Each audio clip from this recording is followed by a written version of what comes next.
Hey everybody, welcome back. I'm Heather, live from Tivoli, Italy, and let's go ahead and continue our deep dive into the etymology of the Romance languages.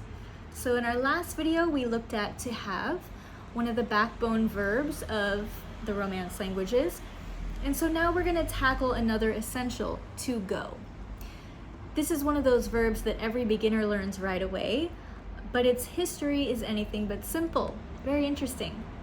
In fact, Latin had two competing verbs for movement, and the Romance languages inherited both in some surprising ways.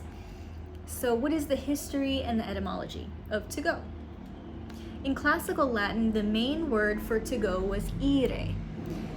It was a very old root connecting to the Proto-Indo-European a, meaning to go, or to move, or to advance. Hence, or motorcycle or motorbike here, to go, to move, or to advance. But the Romans also used another verb, ambulare, which originally meant to walk around or to wander.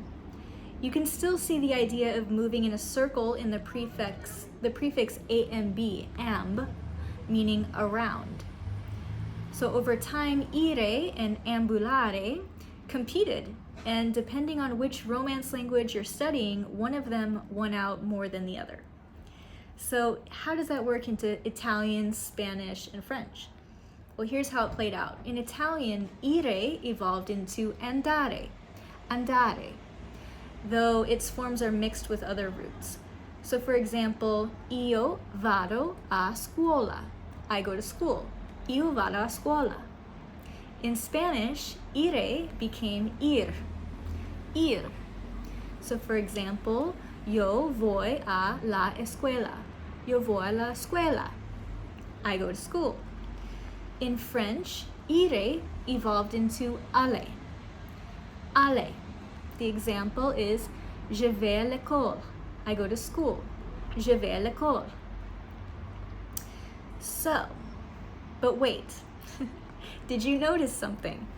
Italian, Spanish, and French all have different looking verbs here, right? So that's because their modern forms are hybrids, borrowing pieces from both ire and ambulare.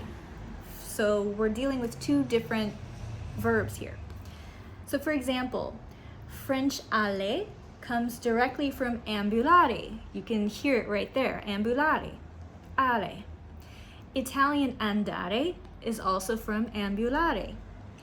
So the Spanish ir comes from ire, ire, but it borrows irregular forms like voy from other roots.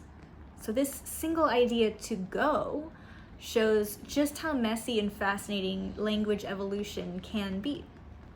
So one cool fact and a memory anchor for you is one of the coolest things about to go is that it gave us the future tense in the Romance languages. In late Latin, people would say abere and ire, literally to have to go. Abere and ire, to have to go. Over time, that merged into a single word that expressed the future. For example, Latin, amare abeo, I have to love, eventually became Spanish amare, I will love, Italian amerò, French j'aimerai. So the way we say the future in these modern languages is literally built from the verb to go plus the verb to have. So interesting, right? In closing, the Latin ire and ambulare gave us ir, andare, alle. Three everyday verbs, but three different stories. But they all trace back to the same Latin root. This is the power of learning through etymology. Instead of juggling three separate irregular verbs, you can see how they're all part of one family tree. You can see exactly where it came from and why. In our next video, we'll move into a verb that shapes action itself, to do, to make. This is where Latin creatively shines, and its descendants are everywhere in the modern Romance languages.